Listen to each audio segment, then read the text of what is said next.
Ecobici y HSBC. Con más de 50 millones de viajes, la unión más cercana entre dos puntos. Ecobici y HSBC. Presenta lo que hay que saber. Expansión Daily. Estados Unidos y México cercaron al Mencho y al cártel Jalisco Nueva Generación en un año. Federaciones de fútbol expresan preocupación por la seguridad en nuestro país rumbo al Mundial y la Corte reactiva orden de aprehensión en contra de Francisco García Cabeza de Vaca. Es miércoles 25 de febrero, yo soy Puri Lucena y esto es Expansión Daily. Expansión Daily. Toda la información en voz de los editores de Expansión. Expansión Daily. Lo que hay que saber.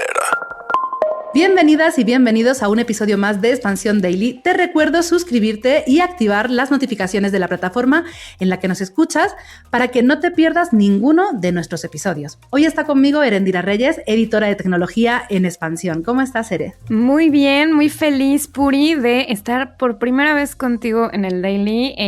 Qué privilegio, caray. Y además para hablar de un montón de cosas de actualidad porque, bueno, esta semana no podemos hablar de otra cosa que lo que ocurrió el pasado domingo. Y tenemos más datos sobre cómo se fue fraguando esta operación, porque Estados Unidos y México dieron tiros de precisión para acercar al Mencho y al cártel Jalisco Nueva Generación. Todo esto en un año. La ofensiva contra el cártel Jalisco Nueva Generación comenzó con la designación como organización terrorista extranjera por el gobierno de Estados Unidos el 20 de enero de 2025, durante las primeras horas de Donald Trump como presidente. Y podríamos decir, Ere, que culminó precisamente el pasado domingo. Sí, a ver, creo que esta línea del tiempo que marcó muy bien Lidia Arista, quien es la autora de esta nota, pues va relatando poco a poco cómo ha ido pasando a lo largo de un año toda esta ofensiva hacia el cártel y en específico hacia el Mencho. Justo en marzo, pues otro de los golpes fuertes fue que Rubén Oseguera, el Menchito, fue sentenciado a cadena perpetua por los delitos de narcotráfico y uso ilegal de armas. En mayo también, pues justo el Departamento del Tesoro de Estados Unidos empezó a sancionar a 3 ciudadanos mexicanos y 2 empresas con sede en México que estaban involucradas con una red de narcotráfico y robo de combustible que también estaba vinculado con el cártel Jalisco Nueva Generación. Y de aquí uno de los sancionados fue César Morfín, alias Primito, quien es líder de la célula del cártel en Tamaulipas. Y así vamos yendo junio, septiembre, etcétera, para poder llegar justo a este fin de semana donde pues ya todos conocemos el desenlace y además un poco los detalles de cómo estaba incluso esta cabaña donde encontraron al Mencho. Sí, pero aquí creo que es importante también destacar, ¿no? Porque además cambió y cimbró pues el sistema financiero mexicano, ¿no? Que en junio la Red de Control de Delitos Financieros, el FinCEN por sus siglas en inglés, del Departamento del Tesoro, señaló a Cibanco, a Intercam y a Vector por presuntamente facilitar operaciones financieras a cárteles vinculados al tráfico de fentanilo y prohibió las transferencias de fondos que involucraran a esos 3 bancos mexicanos. Esto al final fue fundamental, no solamente para esta operación, sino, o más bien, más que para esta operación, lo importante que tiene también es cómo ha cambiado y cómo ha movido a la industria financiera de México, ¿no? Creo que si hablamos con los principales responsables de los bancos en el país, van a decir que hay un antes y un después y que mucho se ha modificado en tanto a controles, en tanto a comunicación después de este señalamiento, ¿no?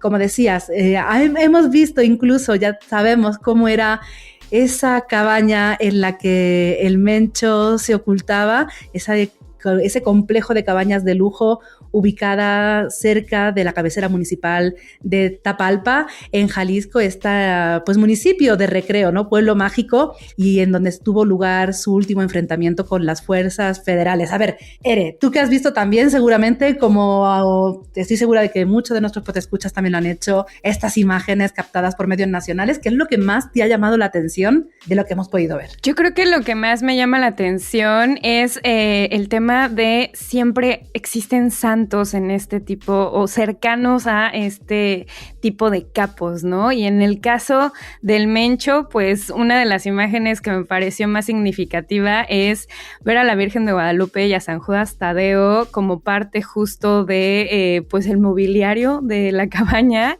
y eso siempre es como parte de la iconografía muy cercana a este tipo de personajes. Llama mucho la atención esta parte de conexión y bueno, al final ha sido mucho el ruido, he tenido como muchas imágenes impactantes de lo último que estamos hablando, que es esto. Yo creo que eso es lo que más me movió, porque pues habla justo como de estos personajes y la cercanía que tienen a pues otras figuras que también son muy populares en el país. Sí, y vinculado precisamente a esta parte más religiosa, ¿no? Más del fervor, esta hoja, ¿no? Con la oración escrita a mano incluso, ¿no? Que también se vincula con las imágenes de la Virgen y de San Judas Tadeo. Y a mí me llama mucho la atención la cantidad de comida, ¿no? O sea, sé que hemos visto ya, bueno, pues que por ahí pasó las fuerzas de seguridad, pero esta cantidad de comida, verdura, frutas, carne, bueno, me llamaba mucho la atención, ¿no? Porque pues pensarías, ¿no? Bueno, pues una cabaña de recreo seguramente pasaba el fin de semana, pero estaba muy repleto y, bueno, pues había una máquina de ejercicio, televisión, pues todas estas amenidades, ¿no? Para pasar el tiempo libre con todos los lujos, ¿no? Y comodidades para el Mencho. Y Ere, hablemos también un poco de qué ha supuesto para el estado de Jalisco y para su economía lo que ocurrió el pasado domingo, porque 8 de cada 10 empresas resultaron afectadas tras la muerte del Mencho. Sabemos, ¿no? Hemos visto las imágenes, llevó a la paralización de las actividades en Jalisco, esto afectó la operación de los negocios y la Coparmex Jalisco, la Coparmex del estado, calcula que las compañías de mediano y gran tamaño superan el $1,000,000 en pérdidas y las micro y pequeñas entre los 10,000 y 50,000 pesos. Sí, a ver, yo creo que todos vimos estas imágenes donde se paralizó la ciudad. Yo creo que amanecer el lunes fue amanecer en silencio y en desolación en las calles de Jalisco, no solamente en Guadalajara, también en Puerto Vallarta, Zapopan, estas pues localidades que tenían pues miedo de salir, y eso significa pues no trabajar, eso significa no tener una derrama económica. Y bueno, de acuerdo con el censo económico del INEGI de 2024, Jalisco tiene más de 426,800 establecimientos y hay 2.5 millones de personas ocupadas en el estado. Entonces, paralizar eso, pues no estamos hablando solamente de mercaditos, de tiendas, de puestos, estamos hablando que incluso el transporte público se detuvo por varias horas y esto significa que pues no puedes estarte moviendo. Eso impacta directamente a quien trabaja haciendo transporte, impacta directamente a quien trabaja en estas zonas de conexión y bueno, pues también obviamente las empresas grandes, llámense supermercados como Soriana, La Comer, Walmart, las imágenes de Costco que yo creo que fueron de las que más se vieron, todos estos impactos visuales pues también tuvieron un impacto económico directo, además pues de otras compañías que ya mencionamos de movilidad, ¿no? Sí, fíjate, las afectaciones económicas para las empresas, como dices, que no se quedaron solamente en Jalisco, tienen al final un costo estimado de alrededor de 2,000 millones de pesos, de acuerdo con las estimaciones de la Concanaco Servitur y el Laboratorio de Análisis en Comercio, Economía y Negocios de la UNAM. Porque como dices, ¿no? Hablábamos con personas que vivieron estas horas en Guadalajara, en el estado de Colima también, en todas estas zonas que nos decían, ¿no? Bueno, después de un domingo de sirenas, de ambulancias, de escuchar desde casa toda esta parte de sonidos, de saber que hay una emergencia, el lunes amanecimos en una ciudad o en un pueblo fantasma, ¿no? Con todo cerrado, con un silencio, nadie en la calle, porque como dices, ¿no? Todavía era el temor de ver cómo iban a seguir las siguientes horas. Y temor hay también, Ere, en las federaciones de fútbol que están expresando preocupación por la seguridad en México rumbo al Mundial, porque hay que recordar que estamos a nada de ese silbatazo de la inauguración del Mundial aquí en la Ciudad de México, y hay nervios. Hay nervios y ya se empezaron a pronunciar, como sucedió también el fin de semana, que algunas embajadas se pronunciaron en torno a las alertas que hubo en Jalisco. Pues lo mismo está pasando con las federaciones de fútbol. Ya la portuguesa, ya también el presidente de la Federación Boliviana de Fútbol anunció que pues estaban preocupados por la seguridad que existe o que se puede garantizar de cara al Mundial, y se han estado sumando pues cada vez más federaciones y personajes involucrados, porque pues sí, ¿no? Estamos a unos meses de que llegue la Copa del Mundo y ver estas imágenes en una de las sedes, además del Mundial, muy cerca de uno de los estadios donde van a estar jugándose los partidos, pues obviamente es de destacar para los jugadores, para los organizadores, y pues obviamente lo que buscan es claridad en cuanto a qué tan seguro es venir al país y disfrutar de esta fiesta que finalmente se lleva preparando años. Uh-huh. Y claro, no se trata solamente de las elecciones, sino también los turistas que van a venir a ver los partidos. Fíjate, la Federación Portuguesa de Fútbol publicó en un comunicado que sigue de forma permanente y atenta la evolución de la situación en nuestro país, porque ellos tienen un partido amistoso aquí programado como parte de su preparación mundialista. Esto es antes de que comience el Mundial. Y ya han dicho que cualquier decisión sobre el viaje o la realización de este encuentro va a depender de las evaluaciones continuas de seguridad y de la coordinación con autoridades gubernamentales y la Federación Mexicana de Fútbol. Otra federación que también está alzando la voz es la alemana. El Christopher Ploss, el coordinador de turismo del gobierno del país europeo, ha pedido también analizar cuidadosamente las condiciones de seguridad para los aficionados europeos que pueden viajar durante el Mundial. De nuevo, ¿no? Señalan que los gobiernos deben evaluar los riesgos y emitir recomendaciones claras para sus ciudadanos en caso de que la situación lo requiera, y que la FIFA debe trabajar con los gobiernos de Canadá y Estados Unidos y de México para garantizar que los aficionados no corran peligro y que los países anfitriones cumplan con las normas de seguridad.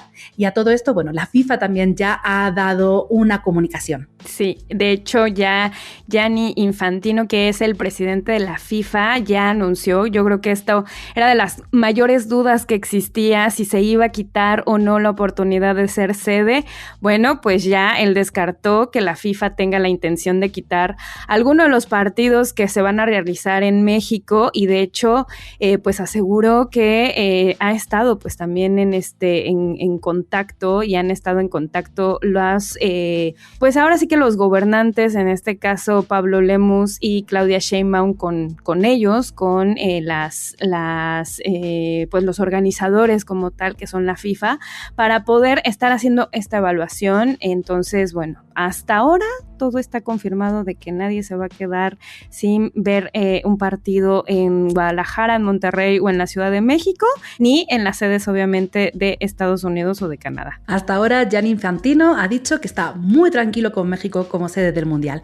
Pero fíjate, Ere, que en este contexto hasta Donald Trump le dedicó un espacio al tema del narcotráfico anoche en su primer discurso del Estado de la Unión. Se colgó una medalla diciendo que están restaurando la seguridad y la dominación de Estados Unidos en el hemisferio occidental.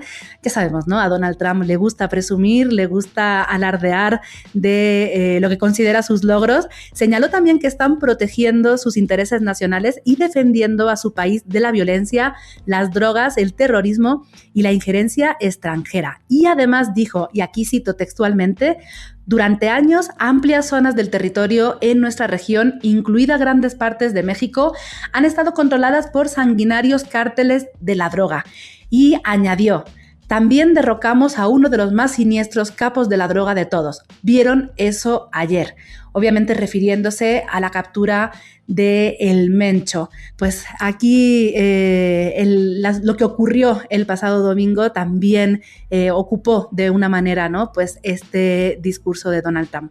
Pero avanzamos con la información, porque la verdad es que han seguido ocurriendo cosas aquí en México, y la Suprema Corte de Justicia de la Nación rechazó un amparo presentado por Francisco Javier García Cabeza de Vaca, el exgobernador de Tamaulipas, Tamaulipas y miembro del PAN, quien enfrenta acusaciones por delincuencia organizada y lavado de dinero. Sí, a ver, con esta decisión los ministros confirmaron que la orden de aprehensión emitida por un juez del Estado de México contra Cabeza de Vaca permanece vigente y se va a hacer efectiva una vez que el máximo Tribunal de Justicia emita su engrose y notifique al juez con sede en Almoloya de Juárez. Esto, bueno, pues, ¿por qué empezó a suceder o desde cuándo data este proceso legal? Pues viene desde el 2020, cuando Santiago Nieto, el entonces titular de la Unidad de Inteligencia Financiera, presentó 2 denuncias ante la Fiscalía General de la República en contra de García Cabeza de Vaca por delitos de operaciones con recursos de procedencia ilícita. Sí, a ver, en todo este proceso hay que decir también que la resolución fue aprobada por unanimidad, pero con un pero, ¿no? Porque 8 ministros expresaron críticas a la metodología y los argumentos del proyecto de Lenia Batres, la ministra ponente, y dijeron que invadía funciones. Pues como decías, ¿no? Aquí viene toda una línea temporal. Todo esto comenzó en 2020. En 2021 la Fiscalía Especializada en Materia de Delincuencia Organizada solicitó a la Cámara de Diputados el retiro del fuero constitucional del exgobernador. Esto se aprobó en abril del mismo año y pues después el Ministerio Público Federal solicitó la emisión de una orden de aprehensión. Se otorgó en mayo del 21, pero la primera sala de la Suprema Corte de Justicia de la Nación declaró la invalidez de la orden porque argumentaba que esta invadía las facultades del Congreso del Estado de Tamaulipas, ¿no? Así que una vez que concluyó su mandato como gobernador en octubre de 2022, el Ministerio Público Federal solicitó la emisión de una nueva orden de aprehensión que fue concedida por un juez del Estado de México y, como decíamos, bueno, pues García Cabeza de Vaca promovió un juicio de amparo que fue otorgado por un juzgado de Tamaulipas y ahora pues esa decisión fue revocada. Sí, caray, aquí me encanta este ping-pong de, bueno, yo meto esta solicitud, yo meto un amparo, entonces en lo que resuelve, y bueno, estamos pasando de 2020 a 2026 con estos momentos clave, porque de hecho en noviembre de 2023 hubo una nueva sentencia donde otro juez concedió nuevamente el amparo al considerar que la Fiscalía no cumplió con el estándar probatorio necesario para justificar esta orden de aprehensión y bueno, esto llevó a las autoridades a presentar un recurso de revisión y finalmente la Suprema Corte atrajo el caso a solicitud de la Fiscalía General de la República y seguimos hablando del tema, Puri. Pues así hasta hoy que rechazó el amparo. Así que así está el orden, esta línea del tiempo también de qué ha ocurrido en el caso de Francisco García Cabeza de Vaca, que seguramente seguiremos informándoles en próximos días. Pero Ere, después de este daily, de tanta noticia pues preocupante, ¿no? Vamos a cerrar un poco con algo positivo. Aunque a veces parezca, no todo está perdido. Expansión Daily. Porque Ere, fíjate que 8 estados arrancan la restauración ambiental de más de 9 millones de hectáreas en el occidente de México. Los gobiernos de estos 8 estados del país iniciaron el lunes la implementación territorial del proyecto Restauración de Ecosistemas y Medios de Vida Sostenible en el Corredor Biocultural del Centro Occidente de México, que abarcará, como decíamos, más de 9 millones de hectáreas y que busca recuperar ecosistemas estratégicos, fortalecer medios de vida rurales y reducir presiones ambientales en una de las regiones que tienen mayor relevancia ecológica y productiva del país. A mí me parece preciosa esta noticia por varias razones. Primero, porque me encanta ir al bosque, me encanta ir a la naturaleza. Segundo, porque me encanta el tema de que las mariposas monarcas van a poder llegar a un espacio restaurado, que es pues justo una parte importante de donde se va a involucrar esta estrategia interestatal, porque pues van a estar algunas entidades como Aguascalientes, Colima, Guanajuato, Jalisco, Michoacán, Nayarit, San Luis Potosí y Zacatecas, dentro de este programa, y estos estados integran el corredor biocultural del Centro Occidente, que abarca aproximadamente 15 millones de hectáreas, de las cuales cerca del 40% se considera prioritario para la conservación, pues justo por esto, ¿no? Por el tema de migración, por el tema ambiental, para que podamos tener pues una mayor regulación de la temperatura, una mayor regulación pues de todos los ecosistemas en el país. Sí, para que esta locura de clima que estamos teniendo, en el que, bueno, pues una parte del país tuvo un fin de semana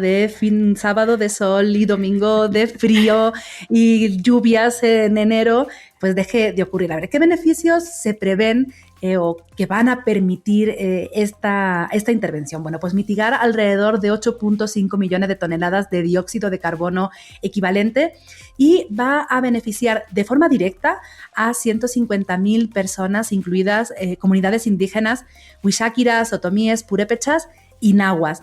Esta iniciativa va a durar aproximadamente 5 años y pretende consolidar un modelo replicable de restauración biocultural en México, alineado con metas internacionales de conservación de la biodiversidad. Así que esto es importante porque puede no solamente quedarse en estos 8 estados, sino que se puede aplicar en otras zonas del país. Pero Ere, antes de despedirnos también tenemos que hacer pues una mención, una recomendación, pues al más reciente episodio de En Modo Smart. Y ahora sí que voy a dejar aquí que tú nos cuentes por qué es importante que nuestros podescuchas lo escuchen. A mí me encanta venir aquí a hacer promoción, publicitar En Modo Smart. ¿Por qué? Porque platicamos sobre un impacto no tan positivo que pues le va a pegar a la cartera de los gamers con todo el asunto de que los componentes están siendo más costosos, la memoria RAM está por las nubes en cuanto a precio, y bueno, pues esto va a pegar directamente a la economía de los gamers.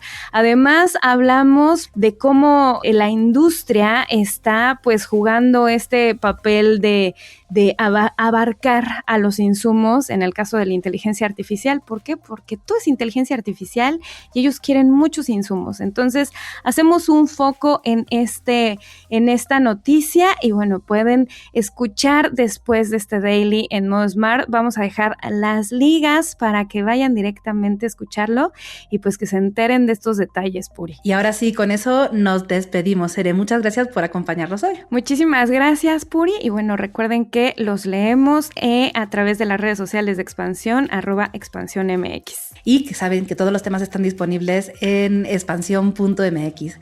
Aquí de nuevo nos escucharemos mañana. Adiós. Expansión Daily. Lo que hay que saber de lunes a viernes a las 6 de la mañana. Expansión Daily, un podcast de Expansión. Este episodio llega a ti gracias a rss.com, el podcasting hecho simple. Ecobici y HSBC. Con más de 50 millones de viajes, la unión más cercana entre dos puntos. Ecobici y HSBC presentó